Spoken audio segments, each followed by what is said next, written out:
கோயம்புத்தூரில் அண்ணாமலை ஜெயிக்கிறார். இல்லை நீங்கள் லட்சக்கணக்குன்னு சொல்கிறீங்க, ஆனால் ஐபிடிஎஸ் திருநாவுக்கரசு அப்படின்றவர் 1 லட்சம் வாக்குகள் வித்தியாசத்தில் ஜெயிப்பார்னு அந்த சர்வேயே அவர் வெளியிட்டிருக்காரு. ஐபிடிஎஸ் வந்து ரொம்ப திறமையான சர்வே நிறுவனம். ஆனால் ஐபிடிஎஸ் சொன்ன மாதிரி ஒரு வெற்றி வாய்ப்பை தமிழ்நாட்டில் கொடுக்கக்கூடிய சக்தியாக பாரதிய ஜனதா கட்சி வருவங்கிறதுல ஐபிடிஎஸ் நான் ஒத்து போகிறேன்.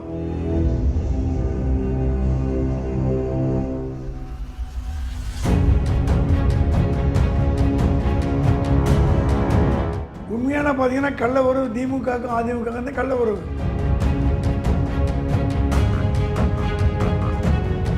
நீ நானும் தான் இருக்கணும், வெளியால் வந்துடக்கூடாது. அண்ணாமலை வந்துட்டானா கதை கந்தலாக போடும், நம்ம 2 பேருக்கும் டிக்கெட்டே இருக்காது அப்படின்ற பயத்தில் 2 பேரும் பேசி வச்சுக்கின்னு எல்லாம் பண்ணாங்க. இவங்க நினச்ச நினைப்பெல்லாம் தவிடுபடியாக போச்சு. பாரதிய ஜனதா கட்சி இந்த மாதிரி ஒரு பணம் கொடுக்காம ஜனங்களை வரவழைச்சு ஓட்டு போட வச்சு பெரிய சாதனை.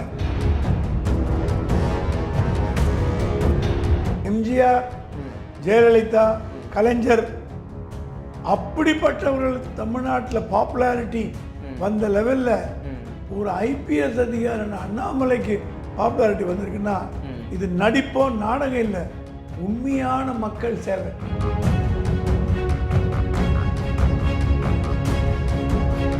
தமிழ்நாட்டு மக்கள் அண்ணாமலை மலை போல நம்பியிருக்காங்க. அண்ணாமலை மலை போல நம்பியிருக்காங்க. எங்களுக்கு விடிவு காலம் கொடுங்கன்னு. ஆள் இல்லாதவன் 1% கீழே அந்த கதையில் இனிமேல் நடக்காது. சேனல் 5 தமிழ் நேயர்களுக்கு வணக்கம்.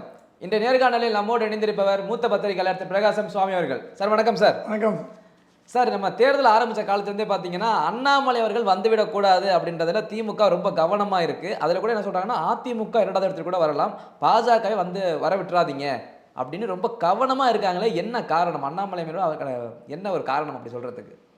திமுக சொல்கிறது அதிமுகவுக்கும் பாஜகவுக்கும் கள்ள உறவு இருக்குன்னு. உண்மையான பார்த்தீங்கன்னா கள்ள உறவு திமுகவுக்கும் அதிமுகவுக்கும் கள்ள உறவு. நீ நானும் தான் இருக்கணும், வெளியால் வந்துடக்கூடாது. நீ 5 வருஷம் இரு, நான் 5 வருஷம் இருக்கேன். நீ பண்ண தப்ப நான் கேட்க மாட்டேன், நான் பண்ண தப்பு நீ கேட்காத. அண்ணாமலை வந்துட்டானா கதை கந்தலாக போடும், நம்ம 2 பேருக்கும் டிக்கெட்டே இருக்காது அப்படின்ற பயத்தில் 2 பேரும் பேசி வச்சுக்கின்னு எல்லாம் பண்ணாங்க. இப்போ கேண்டிடேட் பார்த்தீங்கன்னாவே தெரியும், ஏடிஎம்கே வீக் கேண்டிடேட்டாக போட்டுக்குது, டிஎம்கே ஸ்ட்ராங் கேண்டிடேட்டே இல்லை, எல்லாம் வீக் கேண்டிடேட். ஆனால் இது என்ன வேடிக்கைன்னா இவங்க நினச்ச நினைப்பெல்லாம் தவிடுபடியாக போச்சு. இந்த தேர்தல் நாள் அன்றைக்கி 6:30 மணிக்கு வீட்டை விட்டு கிளம்புனேன் கார் எடுத்துகிட்டு. ஒரு 2-3 மணி வரைக்கும் சென்னையில் இருக்க 3 தொகுதியிலையும் முடிந்தவரை எல்லா வாக்கு சாவடியும் போய் பார்த்தேன். எனக்கு தெரிஞ்சு 40-45 வருஷமாக காலைல 7 மணி க்யூவில் வந்து நிற்கிறவங்களாம் அடித்தட்டு மக்கள் தான். அந்த வேலை செய்கிறவங்க, தொழிலாளி, கூலி தொழிலாளி, ஸ்லம் டுவெல்லர்ஸு, குடிசை பகுதி மாட்டு வாரியத்தில் இருக்கவங்க, அவங்க தான் வந்து ஓட்டு போட்டு வேலைக்கு போவாங்க. மேட்டுக்குடி மக்கள்லாம் 3 மணி 4 மணிக்கு தான் இன்றைக்கி தேர்தலான்னு கேட்பாங்க. திடீர்னு 12 மணிக்கு முடிப்பு, இன்றைக்கா தேர்தல், நீ லீவ் ஆச்ச, அதெல்லாம் மாறி போச்சு. எல்லா மேட்டுக்குடி 7 மணிக்கு கீழே போய் நின்ட்டாங்க. எல்லாம் அப்பார்ட்மெண்ட் காம்ப்ளெக்ஸ், வீடு, அது கம்பெனி எல்லாம் லீவ் விட்டவன், எல்லாம் கார். இது வரைக்கும் அவ்வளோ டிராஃபிக் ஜாம் நான் பார்த்ததில்லை. இந்த ஓட்டெல்லாம் பாரதிய ஜனதா கட்சியோட ஓட்டு. ஹை எண்ட் பீப்புள், படித்தவர்கள், நல்ல ஒரு கம்பெனி வேலை செய்கிறவங்க, அப்பர் மிடில் கிளாஸ், ஹெச்ஐஜி, இத்தனை வருஷமாக தேர்தலில் ஓட்டு போட மாட்டேன், எனக்கு ராம ஆண்டா என்ன ராவண ஆண்டா என்ன, எவனா வந்துட்டு போகிறான், நான் ஏன் வெயிலில் போய் நிற்கணும் அப்படின்னு நினச்சவங்களாம் 7 மணிக்கு போய் சொல்லிட்டாங்க. சாலிடாக இதெல்லாம் பிஜேபிக்கு வந்துடுச்சு. இந்த வாட்டி பாரதிய ஜனதா கட்சி இந்த மாதிரி ஒரு பணம் கொடுக்காம ஜனங்களை வரவழைச்சு ஓட்டு போட வச்சது பெரிய சாதனை. ஒரு பைசா எந்த தொகுதியிலையும் வாக்காளர்களுக்கு பணமே கொடுக்கல. அப்படி இருந்து ஜனங்க வந்து ஓட்டு போட்டாங்க. திமுக அதிமுக என்ன பண்ணிச்சுன்னா, நம்ம எப்படியும் ஜெயிச்சா கூட எதிர்கட்சியில் தான் உட்கார போகிறோம், மோடி தான் பிரதமர் வர போகிறார், இன்னத்துக்கு பணம் செலவு பண்ணோம் அப்படின்னு விட்டுடுச்சு. திமுக சொல்லித்தான் 20 தொகுதியில் 15 தொகுதி நம்ம கண்டிப்பாக ஜெயிக்கிறோம், அந்த தொகுதி செலவு பண்ணாதீங்க, 5 தொகுதியில் மட்டும் செலவு பண்ணால் போதும், 5-6 தொகுதி செலவு பண்ணுங்க, பணம் டிஸ்ட்ரிபியூஷன், மீதிலாம் வேண்டான்னு. பணம் வர்றதுனால அந்த கீழ்த்தட்டு மக்கள் யாருமே ஓட்டு போடல. உள்டாவாகி போச்சு. உள்டாவாயிருச்சு அப்படியே. இதுக்கு வரையும் பணத்தை வாங்கி 7 மணிக்கு 8 மணிக்கு ஓட்டு போட்டு போடுவாங்க. பணம் வரணுன்னு ஒன்று ஸ்ட்ரைக் பண்ணிட்டாங்க. எங்கே பணம் எங்கே பணம் எங்கே பணம் கேட்டால் பணம் இல்லை, ஏதோ கொஞ்சம் கொடுத்தா. இந்த வாட்டி கதை கந்தலாகி போச்சு, தலைகீழ மாறி போச்சு. மேட்டுக்குடி மக்கள்லாம் போய் ஓட்டு போட்டாங்க. கீழ்த்தட்டு மக்கள் யாருமே ஓட்டு போடல. பணம் வர்றதுனால எல்லாரும் போடல, சில பேர் போய் போட்டு வந்துட்டாங்க. கொஞ்சம் டியூட்டி கான்சியஸ்லாம். பாதி பேர் நமக்கு பணம் வரும் போடலான்னு பார்த்தா 4 மணி வரைக்கும் பணம் வரல, 2 பேரும் கொடுக்கல. இதனால் 26 தேர்தலில் இந்த fight is between DMK and பிஜேபின்னு ப்ரூவ் ஆயிடுச்சு. இந்த வாட்டி பாரதிய ஜனதா கட்சி 2 சீட்டு ஜெயிச்சாலும் லாபம், 4 சீட்டு ஜெயிச்சாலும் லாபம், 1 சீட்டு ஏன்னா 0லேருந்து வருது. நேற்று அமித்ஷா சொன்னார், தமிழ்நாட்டில் இந்த வாட்டி ஓப்பனிங் பேட்ஸ்மேன் நாங்கள் ஓப்பன் பண்ணுவோம் இன்னிங்ஸ்ன்னு. அவருக்கு இன்டெலிஜென்ஸ் ரிப்போர்ட் போயிருக்கு. இந்த வாட்டி தமிழ்நாடு என்டிஏ வேட்பாளர்களை தேர்வு செய்யும்னு கண்டிப்பாக சொல்லலாம். அக்கௌண்ட் ஓப்பன் பண்ணுறேன்னு சொல்லிட்டாங்க. அக்கௌண்ட் ஓப்பன் பண்ணுறாங்க. கணிசமான அளவுக்கு எம்பி வந்து என்டிஏ எம்பி தமிழ்நாட்டிலேருந்து தேர்ந்தெடுக்கப்படுவார்கள். சார், இப்போ அண்ணாமலை பாஜக தலைமை பொறுப்பு ஏற்கிறதுக்கு முன்னாடி பார்த்தீங்கன்னா அந்த அளவுக்கு பாஜக ரீச் கிடையாது, ஒரு மேல்தட்டமாக தெரியும். ஆனால் இப்போ அண்ணாமலை பதவியேற்ற பிறகு பட்டி தொட்டியெல்லாம் பரவி பாஜகன்றது ஒரு இப்போ தமிழ்நாட்டில் ஒரு தவிர்க்க முடியாத ஒரு கட்சியாக வந்துருச்சு. அது என்ன காரணம் அண்ணாமலை பதவியேற்றதுக்கு அப்புறம்? அண்ணாமலை சின்சியராக இருக்கார். இதுக்கு முன்னாடி இந்த தலைவரெல்லாம் ஒன்று கட்சி மேலே அக்கறையே இல்லை. சரி, நான் பாரதிய ஜனதா கட்சியில் தலைவர்களுக்கு பஞ்சம்னு சொல்ல மாட்டேன். இலா கணேசன் இருந்தார், ஜனா கிருஷ்ணமூர்த்தி இருந்தார், ரங்கராஜன் குமாரமங்கலம், சுகுமாரன் நம்பியார், எச் ராஜா, பெரிய தலைவர்கள். ஆனால் தலைமையில் இருந்தவங்களாம் ஏதோ ஒரு பொழுதுபோக்காக 4 மணி 5 மணிக்கு வந்து உட்காந்துட்டு டீ சாப்பிட்டு பேப்பரை படிச்சுட்டு ஏடிஎம்கே ஆர்டிஎம்கேட கூட்டணி வச்சுட்டு போயிட்டாங்க. இல்லை கட்ட பஞ்சாயத்து பண்ணாங்க. இல்லை கட்ட பஞ்சாயத்து பாரதிய ஜனதா ஆட்சிக்கு மத்திய அரசாங்கத்தில் வந்த பிறகு தமிழ்நாட்டில் கட்சியை வளர்க்கல. அண்ணாமலை வந்த பிறந்தான் கட்சியை வளர்க்குறதுன்னு ஒரு ஒரு எண்ணமே மத்திய அரசாங்கத்துக்கும் மத்திய பாஜகவுக்கும் வந்தது. இந்த 8-7 வருஷமா இருந்த தலைவர்கள் ஒன்றுமே பண்ணல, ஏதோ ஒரு அப்படி காஸ்மெட்டிக்காக பண்ணிட்டு போயிட்டாங்க. இந்த மனுஷன் வந்து இறங்கி போராடி திராவிட கட்சியில் ஈக்குவலாக ஃபைட்டை கொடுத்து ஜனங்க இப்போ அண்ணாமலை ஒரு ஹீரோ தமிழ்நாட்டில். எங்கே போனாலும் ஜனங்க கட்சிக்காரன் விட்டுருங்க, அது செல்ஃபி எடுத்துக்கிறது, ஃபோட்டோ எடுத்துக்கிறது, ஆட்டோகிராஃப் வாங்குறது. திராவிட கட்சிகள் தாங்க அந்த மாதிரி ஒரு ஹீரோவை பார்த்துருங்க. இல்லை, நடிகர்களுக்கு எப்படி இன்ஸ்டால ஃபேன் பேஜ் வச்சிருப்பாங்க, அது மாதிரி ஃபேன் பேஜ் இருக்கு இவருக்கு. எம்ஜிஆர், ஜெயலலிதா, கலைஞர் அப்படிப்பட்டவர்கள் தமிழ்நாட்டில் பாப்புலாரிட்டி வந்த லெவலில் ஒரு ஐபிஎஸ் அதிகாரி அண்ணாமலைக்கு பாப்புலாரிட்டி வந்திருக்குன்னா இது நடிப்போ நாடகம் இல்லை, உண்மையான மக்கள் சேவை. அண்ணாமலை எப்படி பார்க்குறாங்க நம்ம ஜனங்க, என்னை காப்பாற்ற வரமாட்டியா அண்ணாமலை, என்னை காப்பாற்ற மாட்டீங்களா அப்படி கேட்குற அளவுக்கு வந்துட்டாங்க. தமிழ்நாட்டு மக்கள் அண்ணாமலை மலை போல நம்பியிருக்காங்க. அண்ணாமலை மலை போல நம்பியிருக்காங்க.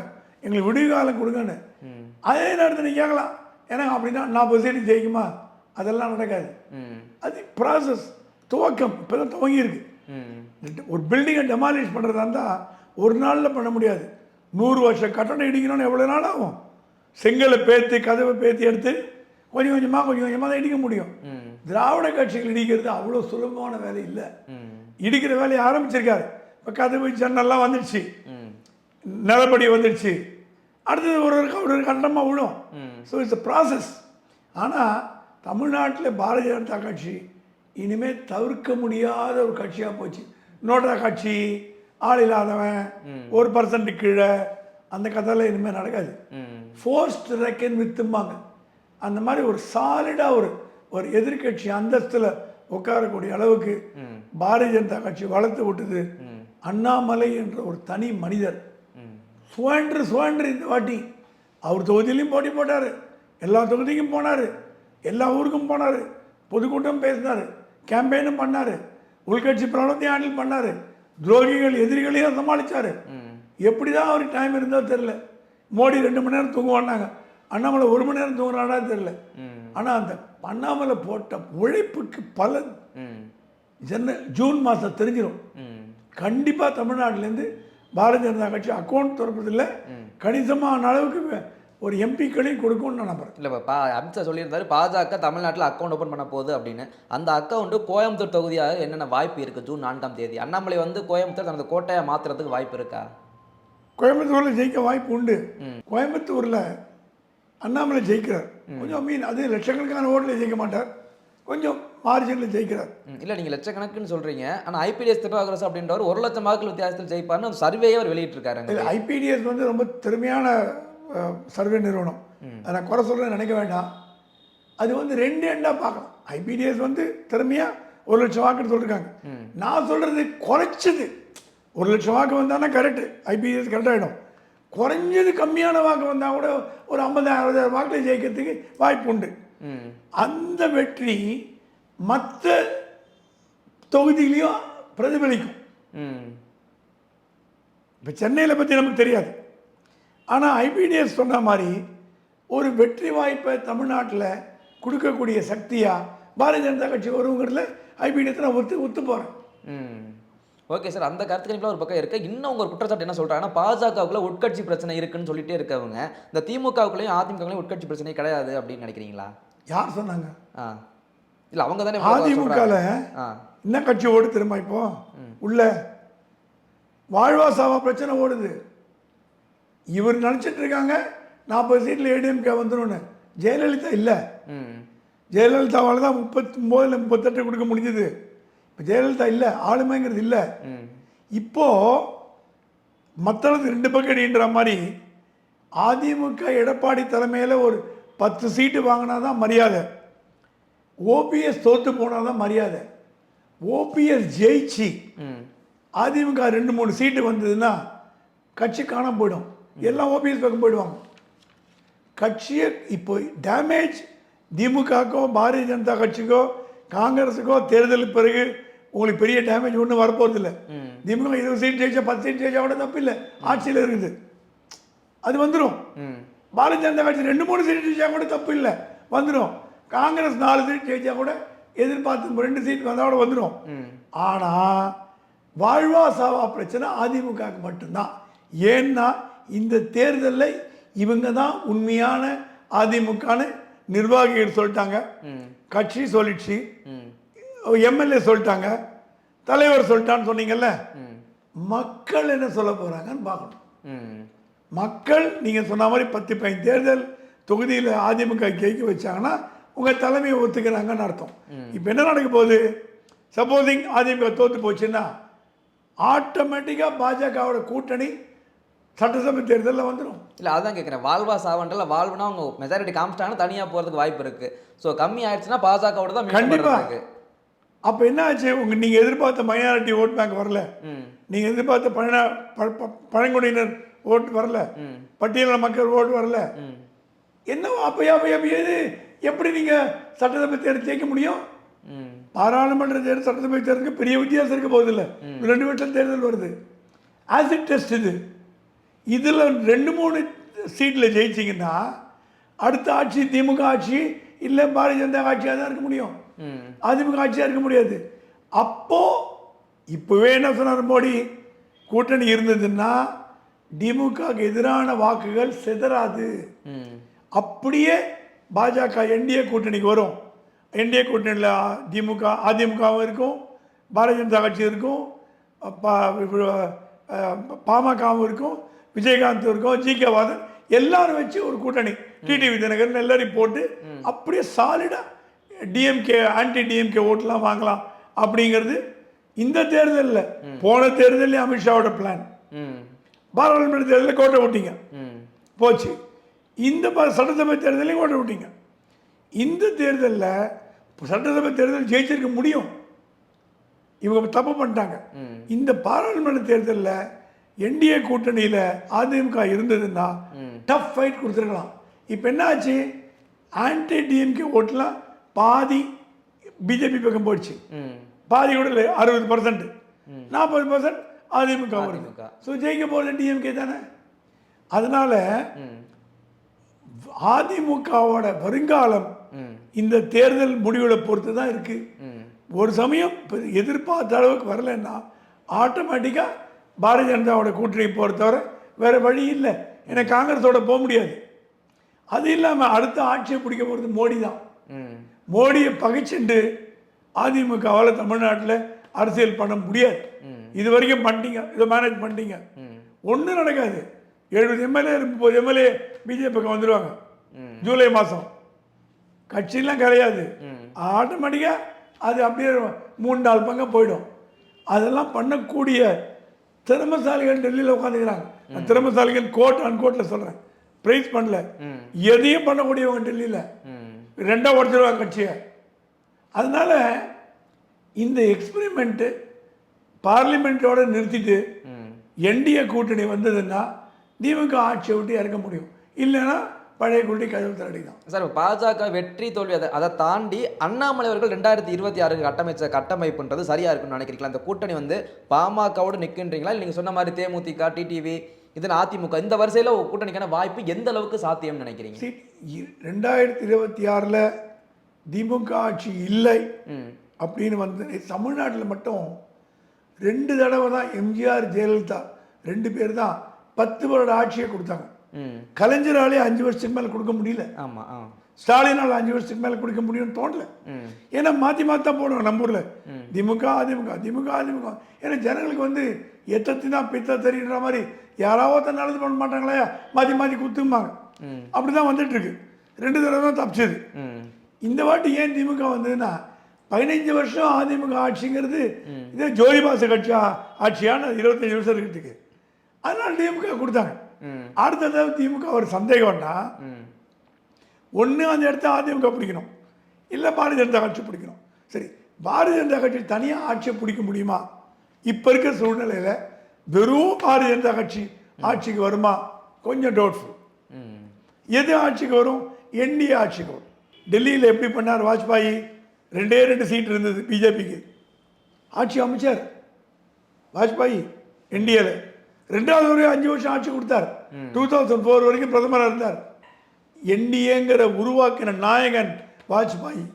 அந்த என்டிஏ ஃபார்முலாவை 26 எலெக்ஷனில் தமிழ்நாட்டில் கொண்டு வந்தீங்கன்னா வலுவான எதிர்கட்சியா எல்லாம் ஒன்றா சேர்ந்து போட்டி போட்டுதுன்னா அப்புறம் முடிவு பண்ணிக்கலாம் முதலமைச்சர் யாருன்னு. அண்ணாமலையோ என்ன பண்ணிக்கலாம். திமுகவை இறக்கிட்டு, திமுகவை இறக்கினது இல்லை, திராவிட கட்சிகளை இறக்கின பெருமை பாஜக தலைமையிலான கூட்டணிக்கு வரும். அதில் அதிமுக இருக்குமா இருக்காதா, கலைஞ்சு போயிடுமா அப்படிங்கிறது கேள்வி. ஆனால் 26ல் திமுகவுக்கு மாற்றா இருக்க போகிறது பாரதிய ஜனதா கட்சி தான். சார், இப்போ அண்ணாமலை அவர்களை திமுகவும் அதிமுகவும் ஆண்ட கட்சிகளை அவங்கள வந்து டார்கெட் பண்ணுறாங்க, குறி வைக்கிறாங்க. பாஜகவும் அண்ணாமலைன்னு ஒரு பக்கம் இருக்கும்போது தனித்து நிற்கக்கூடிய சீமான் அவர்களும் இப்போ அண்ணாமலையை குறி வைக்க ஆரம்பிச்சிட்டார். அவரே இப்போ ஒரு பிரச்சாரத்தில் பேசும்போது என்ன சொல்கிறாருன்னா, நீ வந்து சாதாரண ஒரு போலீஸ் பயிற்சி எடுத்தவன், நான் ஆனால் போராளி பயிற்சி எடுத்தவன்ற அளவுக்கு பேச ஆரம்பிச்சிட்டார் சீமானும். இப்போ எல்லாருமே மும்முனையாக சேர்ந்து அண்ணாமலை டார்கெட் பண்ணுறாங்களே இந்த இடத்துல. சீமானை பொறுத்த வரைக்கும் அவர் ஸ்டாலினையோ எடப்பாடி எடுபடாது. அந்த ரேங்க் ஒன்று இருக்குது இல்லை, அவர் லெவலுக்கு அண்ணாமலை தான் எதிர்க்க முடியும், மோடி எதிர்க்க முடியாது, அமித்ஷா எதிர்க்க முடியுமா? அது வந்து ஆனால் ஒரு விதத்தில் நான் வந்து சீமானை பாராட்டுறேன். எது அரசியல்லாம் எடுத்து ஆகணும். அண்ணாமலை கூட்டு பாராட்டி நீங்கள் ஷாலை போத்த முடியுமாண்ணே? சீமான் தனித்து நிற்கிறார். அந்த தைரியம் தமிழ்நாட்டில் எந்த கட்சியும் கிடையாது, எந்த கட்சிக்குமே கிடையாது. ஜெயிக்கிறோன்னு ஜெயிக்கலையோ, டெபாசிட் வரதோ வரலையோ, தனியாக போட்டி போடுறேன். அந்த மனோ தைரியம். அவர் கொள்கையை பிடிக்காம இருக்கலாம், அவர் கட்சி கொள்கையை பிடிக்காம இருக்கலாம், அவர் மூஞ்ச கண்டா பிடிக்காம இருக்கலாம், இன்னும் பிடிக்காம இருக்கலாம். ஆனால் அவர்கிட்ட ஒரு தைரியம் இருக்குது. தமிழ்நாட்டு மக்கள் இன்னைக்கு இல்லைன்னா நாளைக்கு என்னை வாரி அணைச்சிப்பாங்க, நாளைக்கு இல்லை நாளைக்கு பண்ணுவாங்க, டைம் இருக்குது, எது கூட்டணிக்கு போகணும் அப்படின்னு ஒரு எண்ணத்தில் இருக்கார். அவரை விட்டா தமிழ்நாட்டில் தனியாக போட்டி போடுறதுக்கு எந்த கட்சிக்குமே பலம் இல்லை. அதில் பாராட்டுறேன். அண்ணாமலை எதிர்க்கிறதா அரசியல் எதிர்த்து தான் ஆகணும். இல்லை, அந்த எதிர்த்துல என்ன சொல்றாருன்னா, இவர் திமுக அதிமுகனுடைய அந்த வாக்குகள் எல்லாம் அறுவடை செய்ய தயாரா இல்லை, என்னுடைய வாக்குகளை பறிச்சுட்டு போறதுக்கு இருக்கிறாரு அப்படின்னு சீமான் அண்ணாமலை மீது குற்றச்சாட்டு வைக்கிறார். சீமானுக்கு பயம் வந்துடுச்சு, என்னடா இருக்கிற வாக்கு காணாமல் போச்சுன்னா என்ன பண்றதுன்னு. சீமான் வாக்கு வகை நமக்கு தெரியுங்க. 20-25% இருந்தால் நீங்கள் சொல்ல மாதிரி பாய் பண்ணும். பாமக விடுதலை சிறுத்தைகள் வாக்கு வங்கி கண்டாலே பாஜக பயப்பட போறதில்லை. சீமா வாக்கு கண்டி பயப்படுமான பாஜகவுக்கு மாற்று திமுக ஆற்று அதிமுக தான். சீமானோ விடுதலை சிறுத்தைகளோ பாமகவோ தேமுதிகவோ கிடையாது. ஏன்னா பாஜகங்கிறது தேசிய கட்சி, அது நீங்கள் உணரணும். பாஜக தமிழ்நாட்டு கிளை, அண்ணாமலை தலைவர் நேஷனல் பார்ட்டி. அது வந்து விடுதலை சிறுத்தைகளோடையும் கம்யூனிஸ்டோடையும் முஸ்லீம் லீகோடையும் சண்டை போடுறதுக்காக இருக்குதுங்க. இல்லை, தேசிய கட்சி அது. அதனால் திமுக அதிமுக மாற்று பாரதிய ஜனதா கட்சி தான். சீமானதெல்லாம் பயப்பட வேண்டிய தேவையில்லை. அவருக்கு வர ஓட்சங்க அது பாட்டுக்கு வரும், குறையும் ஏறும், அது வேறு விஷயம். ஆனால் அவர் வந்து இவங்க இந்த லெவலில் போட்டி போடக்கூடிய அளவுக்கு இன்னும் தரம் தாழ்ந்து போகல. சார், இது ஒரு பக்கம் இருக்கும்போது இந்தியா கூட்டணியில் ஒரு முக்கிய தலைவரை பார்க்க போறாரு ஸ்டாலின் அவர்கள். ஆனால் தமிழகத்தை தாண்டி வேற எங்கும் பிரச்சாரத்துக்கு போகல. குறிப்பாக வயநாட்டுக்கே பிரச்சாரத்துக்குலாம் அவரை கூப்பிடலையே, என்ன காரணம்? என்னதான் சொல்றது? டிஆர் பாலு ஒரு லிஸ்ட் ப்ரிப்பேர் பண்ணாராம். எப்பவுமே தமிழ்நாட்டில் தேர்தல் முடிஞ்ச உடனே, தமிழ்நாடு பாண்டிச்சேரி தேர்தல் முடிஞ்ச உடனே ஜெயலலிதா எம்ஜிஆர் பீரியடில் கோலார் கோல்ட் ஃபீல்ட்னு ஒன்று இருக்குது கர்நாடகாவில். அங்கே தமிழர் எம்எல்ஏ வந்திருக்காங்க. பெங்களூர் சிட்டியில் தமிழர் எம்எல்ஏ வந்திருக்காங்க. பெங்களூரில் பெரும் பகுதி, ஒரு 5-6 தொகுதி தமிழர்கள் வாழும் தொகுதி. ஏடிஎம்கே போய் நின்று ஜெயிச்சிருக்கு. கேரளாவில் பார்த்தீங்கன்னா இடுக்கி, பாலக்காடு தமிழர் தொகுதி. அண்ணாமலை போய் சூப்பராக பிரச்சாரம் பண்ணிட்டு வந்தார் பாலக்காட்டில். அப்படி ஒரு வரவேற்பு. அந்த மாதிரி இந்த பக்கம் பார்த்தீங்கன்னா தமிழிசை தெலுங்கானாவில் போய் பிரச்சாரம் பண்ணுறாங்க, கவர்னராக இருந்தாங்க. ஆமாம். அப்புறம் பார்த்தீங்கன்னா கருணாகராஜன் போய் பிரச்சாரம் பண்ணுறாரு தெலுங்கானாவில். ஆந்திரா 350 பேர் குஜராத்துக்கு போயிருக்காங்க, 500 பேர் வாரணாசிக்கு போயிருக்காங்க. எல்லாம் தமிழ்நாட்டில் போயிட்டாங்க. தமிழ்நாட்டில் கமலாலயம் காலியாகுது, எல்லாம் வாரணாசியில் போய் உட்காந்துக்கிறாங்க. இந்தியா முழுக்க தமிழர்கள் எங்கெங்கே இருக்காங்கோ அங்கெல்லாம் பாஜக தமிழ்நாட்டிலேருந்து பிரச்சாரம் பண்ணுறாங்க. எங்க கர்நாடகாவில் இருக்க தமிழர்களுக்கு திமுக பிரச்சாரம் பண்ணுறதுக்கு யாருமே போகல. கேரளாவில் இடுக்கி, அங்கே பாலக்காடு, திருச்சூர், திருவனந்தபுரம். சரி, வயநாட்டில் போய் பிரச்சாரம் பண்ணலாம்ல, தமிழங்க இருக்காங்கல்ல. காங்கிரஸ் சொல்லிச்சா, எப்பா வராதிங்க, நீங்கள் வரவே வராதிங்க. எந்த காங்கிரஸ்? கர்நாடகா காங்கிரஸ். தெலுங்கானா காங்கிரஸ் சொல்லிச்சான், உதயநிதி அவன் அப்பாலாம் வரக்கூடாது, எங்களுக்கு கேம்பெயினுக்கு வேணாம், எங்களுக்கு நீ கேம்பெயினே பண்ண வேணாம், நாங்கள் பார்த்துக்கிறோம். பெங்களூரில் சிவகுமார் கேட்டாராம், தமிழர்னா கர்நாடக தமிழியா அவங்க? தமிழ்நாட்டு தமிழரா? எங்கள் ஒரு கர்நாடக தமிழர், எங்கள் தமிழர், நீங்கள் ஒன்றும் கேம்பெயின் பண்ண வேணாம், நாங்கள் கேம்பெயின் பண்ணிக்கிறோம், எங்களுக்கு காங்கிரஸ் தான் போடுவாங்க. அங்கே இருக்கிற தமிழர்கள்லாம் அவங்கெல்லாம் கர்நாடகா தமிழர்கள், தமிழ்நாட்டு தமிழர்கள் இல்லை. சொன்னது யாரு? துணை முதலமைச்சர் டி.கே. சிவகுமார். நீங்கள் எங்கே போய் பிரச்சாரம் பண்ண? சரி, இப்போ ஸ்டாலின் வயநாட்டுக்கு போகிறாருன்னு வச்சுங்க, வயநாட்டுக்கு போகிறார், தப்பு இல்லை. யாரை எதிர்த்து பண்ணுவார், யாரை ஆதரித்து பண்ணுவார்? ராகுல் காந்தி ஆதரிச்சிங்கன்னா சிபிஎம் கோச்சு, சிபிஐ கோச்சிக்கும். சிபிஐ ஆதரிச்சிங்கன்னா நண்பர் ராகுல் கோச்சிப்பார். இந்த பொம்பே வயநாடு எல்லாம் முக்காடு போதுன்னு தமிழ்நாட்டில் பார்த்தீங்கன்னா ஒருத்தர் தமிழ்நாட்டு பாடுறதை தாண்டி யாரும் எந்த. அதோட வேடிக்கை, விடுதலை சிறுத்தைகள் ஆல் இண்டியா லெவலில் இந்தியாவில் இருக்க 25 ஸ்டேட்லையும் போட்டி போடணும்னு ஆசைப்பட்டார். கர்நாடகாவில் 3 கேண்டிடேட் போட்டார். கேம்பெயினுக்கு போனாரா? போல. கேட்டால் காங்கிரஸ் கோச்சுக்குன்றாராம். அப்போ உங்கள் கட்சி தொண்டர்களை கை ஊட்டிங்களே, அவர் கட்சி வேட்பாளர் சொல்கிறாங்களா, என் தலைவரே வரலப்பா, நான் எப்படிப்பா கேம்பெயின் பண்ணுறதுன்னு. கேலி கூத்தா இருக்குது. எதுக்கு கேண்டிடேட்டை போடணும், எதுக்கு கேம்பெயின் பண்ணாமல் இருக்கணும், எதுக்கு காங்கிரஸை பயிற்சிக்காமல் இருக்கணும்? அப்போ காங்கிரஸ் கூட்டணிலையாவது நீங்கள் போட்டி போட்டிருந்தீங்கன்னா பரவாயில்ல. காங்கிரஸ் உங்களை மதிக்கவே இல்லையே. இங்கேயாவது நீங்கள் 10 சீட்டு கொடுத்தீங்க, கர்நாடகாவில் 1 சீட்டு விசிகே கொடுக்கல. வழக்கமாக பார்த்தீங்கன்னா கர்நாடகாவில் ஏடிஎம்கே டிஎம்கே ஒரு சீட் கொடுப்பாங்க. 1 சீட்டாக டிஎம்கே கொடுத்தீங்களா? நீங்கள் 10 கொடுத்தீங்கல்ல. எங்க சாம்ராஜ் நகர், கோலார் கோல்ஃபீல்டு, இதெல்லாம் தமிழர்கள் ஏரியா. டிஎம்கே 1 சீட்டு கேட்டிருக்கலாமே, கேட்கல. கேட்டாலும் கிடைக்க போகிறது இல்லை. விசிகே 3 சீட்டு போட்டி போடுது, பிரச்சாரம் பண்ணுவோம் போல. ஸோ சனாதன தர்மன்ற பயத்தில் ரேவந்தே சொல்லிட்டார், நாங்களாம் சனாதனத்துக்கு எதிரி இல்லை, நாங்களாம் இந்துக்கள் இல்லை. இந்த தலைவர் ஸ்டாலின் அவர்களாக இருக்கட்டும், இல்லை அமைச்சர் உதயநிதி ஆகட்டும், இவங்கெல்லாம் வரவேன்னு சொன்னதுக்கு இவங்க அந்த சனாதனத்தை தொட்டது தான் காரணம். கண்டிப்பாக அதுதான் காரணம். வந்து இருக்கிற 2 ஓட்டில் போயிடும். சிவகுமார் சொன்னாராம், இங்கே இருக்கிற 2 ஓட்டெலாம் போய்டும், வேணாம்பா நீங்கள் அங்கேருந்து சப்போர்ட் பண்ணுங்க, வர வேணாம், நீங்கள் யாரும் வர வேணாம், தமிழ் ஏரியாவில் நாங்கள் பார்த்துக்கிறோம், எங்களுக்கு தெரியும்.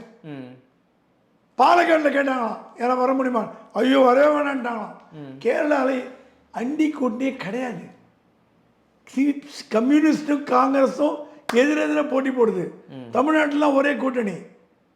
வெஸ்ட் பெங்காலில் எதிரெதிர போட்டி போடுது. எல்லா ஊர்லேயும் எதிர போட்டி போடுது. எங்கே போய் கேம்பெயின் பண்ணுவீங்க? கேம்பெயினா யாரையும் எதிர்க்கணும்.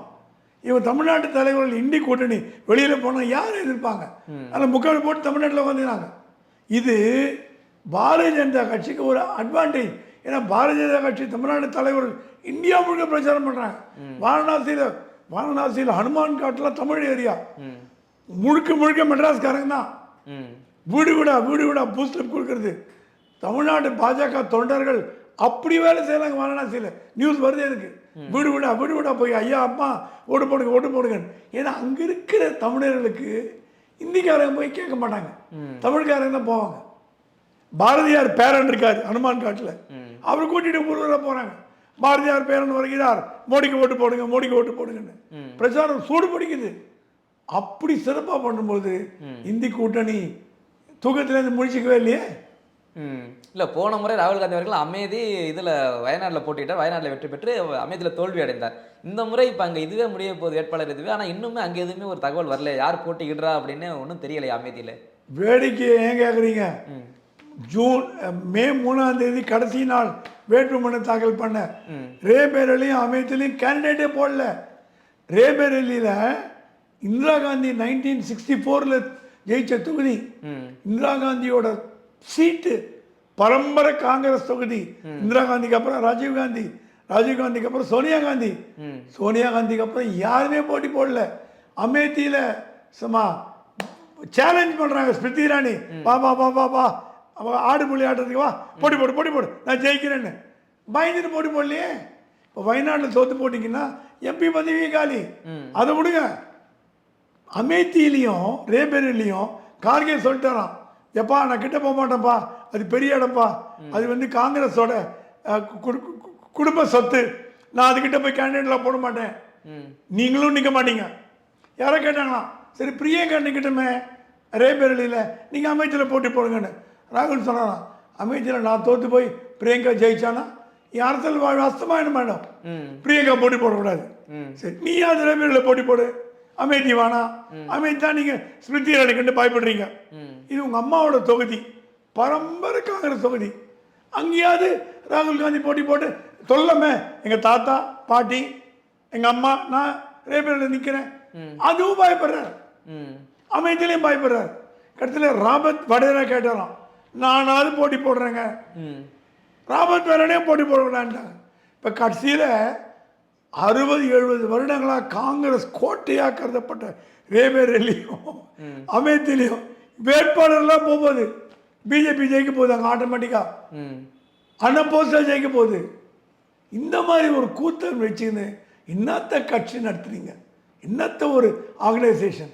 கடைசி நாள் வரைக்கும் போட்டி போட அவர் இழுத்து கேட்குறாங்க ராகுல் காந்தி, அவர் வரமாட்டேன்றாரு. இல்லை, ஒரு பெண் சிங்கமா ஸ்மிருதி இரானி அப்படி கட்சிக்கு அவங்களுடைய பணம் அங்கே ஒரு கோட்டையை வச்சிருக்காங்களோ அப்போ அமேதி. அவங்க அமேதியில் இந்த வாட்டி போட்டி போடுறாங்க, ராகுல் தோக்கடிக்க தயாராக இருக்காங்க. அந்த விஷயம் தெரிஞ்சா ராகுல் பயப்படுறாங்க தான், வாங்கன்றாங்க, வாங்க நான் அவங்களை தேய்ச்சி காட்டுறேன்றாங்க. சேலஞ்ச் பண்ணுது அந்த அம்மா, நீ போட்டி போடுற அவனை தோக்கடிக்க காட்டுறேன்னு.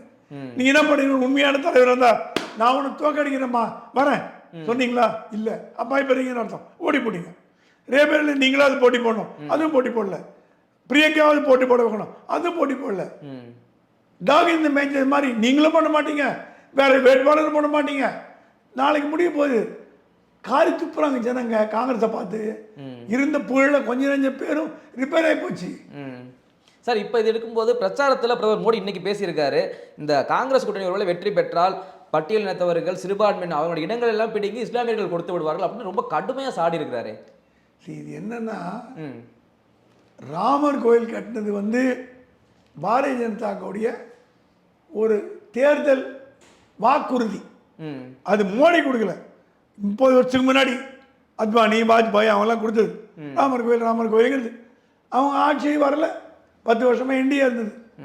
அப்புறம் மோடி வந்தார். மோடி அடுத்த நாள் கோயில் கட்டின எதிர்பார்க்க முடியாது, ஏன்னா அது கோர்ட்டு மேட்ரு எவ்வளோ மேட்டர்லாம் இருந்தது. இப்போ ராமர் கோயில் கட்டினது பாஜகவுக்கு சாதகமாக எல்லா இந்துக்களுக்கும் பாஜக ஓட்டு போடுவாங்கன்னு காங்கிரஸ் நம்பிடுச்சு. எல்லா இந்துக்களுக்கும் பாஜக போட மாட்டாங்க, சில இந்துக்கள் போடுவாங்க. ராமர் கோயில்னால சில இந்துக்கள் போடுவாங்க. இந்துக்கள் எல்லாருமே பாஜக போட்டால் அப்போ இந்தியாவில் முழுக்க முழுக்க பாஜக ஒரே கட்சி தான் இருக்க முடியும். Hindus are secular. ஆனால் இது என்ன பண்ணுது காங்கிரஸ், இந்துக்கள்லாம் போடுவாங்க பயந்து இந்த மைனாரிட்டியை வந்து அப்பீஸ் பண்ணுறதுக்கு நான் உங்களுக்கு இடஒதுக்கீடு கொடுக்குறேன். இந்திய கான்ஸ்டியூஷனில் மத ரீதியாக ரிசர்வேஷன் கிடையாதுன்னு அண்ணல் அம்பேத்கர் எழுதி வச்சுட்டார். சார் மோடி அதில் ஸ்ட்ராங்காக இருக்காரு, மத ரீதியிலான அந்த பிரிவினைக்கு நான் ஒருபோதும் அனுமதிக்க மாட்டேன்னு சொல்லியிருக்காரு, மென்ஷன் பண்ணியே சொல்லியிருக்காரு. அதை மன்மோகன் சிங் என்ன சொன்னார், இந்தியாவின் வளங்களில் முக்கிய பங்கு, பெரும் பங்கு, முதலிடம் இஸ்லாமியர்களுக்கு தரப்படும். ஒரு பிரதமர் கூறிய பேச்சா அது. இங்கே India secular country, India Hindu மத நாடு இல்லை, நேபாள் மாதிரி இந்து நாடு இல்லை, செக்குலர் டெமோக்ராட்டிக் கண்ட்ரி, எல்லா மதமும் ஈக்குவல் அப்படின்ற நோக்கத்தில் தான் இந்தியாவோட அரசியலமைப்பு சட்டம் எழுதப்பட்டது. அது இந்திரா காந்தி செக்குலர்ன்ற வார்த்தையை சேர்த்து விட்டாங்க, அதுக்கு முன்னாடி இல்லை. சரி, தப்பு இல்லை. ஆனால் ஓட்டு வங்கி அரசியல் நடத்துறது பாரதிய ஜனதா கட்சியில். இப்போ கர்நாடகாவில் பார்த்தீங்கன்னா ஷரியத்தில் தான் இருக்குது. இப்போ ஷரியத்தில் தெலுங்கானாவில் இவங்க இஸ்லாமியர்களுக்கு இடஒதுக்கீடு, எங்கள் தமிழ்நாட்டிலேயே அப்படி இப்படி உள் இடுக்கு ஒதுக்கீடாக கொடுத்துட்டு வராங்க. இதெல்லாம் சுப்ரீம் கோர்ட்டு சொல்லிடுச்சு, 50% மேலே இடஒதுக்கீடு கிடையாது இந்தியாவில். கொம்பம் வந்தால் கூட கிடையாது, மத சார்பாக இடஒதுக்கீடு கிடையாது. ஆனால் பாரதிய ஜனதா கட்சி இதை அரசியலாக்குறதை தவிர சுப்ரீம் கோர்ட்டில் கொண்டு போய் இதை டிஸ்மிஸ் பண்ண வைக்கணும். ஆல்ரெடி தெலுங்கானாலேயோ ஆந்திராலேயோ சுப்ரீம் கோர்ட் டிஸ்மிஸ் பண்ணிடுச்சு இந்த மாதிரி பண்ணக்கூடாதுன்னு. அதையும் மீறி காங்கிரஸ் வாக்குறுதி கொடுக்குறதுன்னா எப்படியாவது மைனாரிட்டி ஓட்டை வாங்கி நம்ம ஜெயிக்கணும்னு பார்க்குது. அந்த மைனாரிட்டி அவ்வளோ சீக்கிரம் ஏமாற்ற முடியாது. என்ன சொல்கிறது, 370 எடுப்போம், ட்ரிபிள் தலாக் எடுப்போம். ட்ரிபிள் தலாக் எடுக்கிறீங்கன்னா இஸ்லாமிய பெண்கள் யாரும் காங்கிரஸுக்கு ஓட்டு போட மாட்டாங்க. இவர் நிம்மதியாக இருக்காங்க, பாவம், அவங்க அமைதியாக இருக்காங்க. இதுக்கு முன்னாடி தலாக் சொல்லி அடிச்சு விட்டு வெளியே அமுச்சு விட்டாங்க. நடு ரோட்டில் இருந்த குடும்பம் இப்போ எல்லாம் இப்போ சேஃபாக வாழுறாங்க. இஸ்லாமிய பெண்கள்லாம் இந்த வாட்டி பிஜேபிக்கு தான் ஓட்டு போட போகிறாங்க, போட போகிறாங்க. அதனால் நீங்கள் மதவராதியாக பிரிக்கிறது பாரதிய ஜனதா கட்சி கிடையாது. இப்படி பார்த்தீங்கன்னா சென்னையில் ஆர்ச் பிஷப் மெட்ராஸ் மயிலாப்பூர் மேலே ஒரு குற்றச்சாட்டு இருக்குது. கிறிஸ்தவர்கள்லாம் பாரதிய ஜனதா கட்சி ஓட்டு போடக்கூடாதுன்னு அவர் நியூஸ் லெட்டர் அடிச்சு போட்டார். அஃபிஷியலாக புகாரே கொடுத்துட்டாங்க எலெக்ஷன் கமிஷனில். அந்த மாதிரி ஒரு சங்கராச்சாரியாரோ ஒரு மடாதிபதியோ ஒரு தர்மபுர ஆதீனமோ பண்ணியிருந்தாங்கன்னா சும்மா விட்டுருப்பீங்களா? விசிகாவும் திராவிட கழகமோ நாட்டாடி இருப்பீங்க, நான் பேசியிருப்பீங்க. ஓ, மதத்தை கலக்கிறார்கள், மத துவேஷம் எல்லாம் பண்ணுவீங்க. அவர் ஃபாதர் ஆர்ச் பிஷப் ஸ்டேட்மெண்ட் விட்டார், மோடியை தோக்கடிங்க, மோடி டேஞ்சரஸ் எலிமெண்ட்னு. கப் சிப் அடங்கி போச்சு. ஸோ உங்கள் செக்குலரிசம்லாம் இந்து மதத்தை திட்டுறதோடு சரி, மீதி மதத்தை கண்டால் நவத்வாரங்களையும் அடிச்சுன்னு போய் உட்காந்துப்பீங்க. அதுக்குன்னு நான் சொல்கிறேன், இஸ்லாமியர்களோ கிறிஸ்தவர்களோ அந்த மாதிரி புகழ்ச்சிக்கு மயங்க மாட்டாங்க. நம்ம இந்தியா ஒரு சுதந்திரமான நாடு, எல்லோரும் நம்ம சகோதரர்கள், யாரையும் பிரித்து பார்க்கக்கூடாது. அவங்களுக்கு நமக்கு என்ன உரிமையோ அந்த உண்டு அவங்களுக்கு உண்டு. அவங்கள பிரிக்கிறது நம்ம இல்லை, காங்கிரஸ் தான் பிரிக்கிறது அவங்கள. நீங்கள் வாங்க இந்துக்களுக்கு எதிராக செயல்படுங்க. எப்படி இஸ்லாமியத்தில் தீவிரவாதிகள் இருக்காங்களோ, கிறிஸ்துவ தீவிரவாதிகள் இருக்காங்களோ, இந்துவிலும் தீவிரவாதிகள் இருக்காங்க. அவங்களுக்கு கோவம் வருது இந்த மாதிரி நீங்கள் பண்ணீங்கன்னா. நார்மல் இந்துலாம் கேர் பண்ண மாட்டான், அடப்போய் யாரோட இருந்து போகிறான். தீவிரவாதி இந்துக்களுக்கு கோவம் வருது, ஏன் இந்த மாதிரி பண்ணுறீங்க, ஏன் இந்த மாதிரி பிரிக்கிறீங்கன்னு. ஸோ மதத்தை வச்சு விளையாடுறது ஒரு காலத்தில் பாரதிய ஜனதா கட்சி இந்து மத கட்சின்னாங்க. இப்போ அந்த மாதிரி இந்த மாதிரி தெரியல. ஆர்எஸ்எஸ்லேயே முஸ்லீம் இங்கே இருக்குது. பாரதிய ஜனதா கட்சிக்கும் இந்துக்களுக்கும் அவ்வளோ ஒன்றும் பெருசாக தொடர்பு இல்லை, அது ஒரு நேஷனல் பார்ட்டி. ஆனால் மைனாரிட்டி ஓட் பேங்கை வச்சு நீங்கள் கேம் விளையாடுறது காங்கிரஸ் தான். ஓகே சார், தொடர்ந்து பேசுவோம். நன்றி.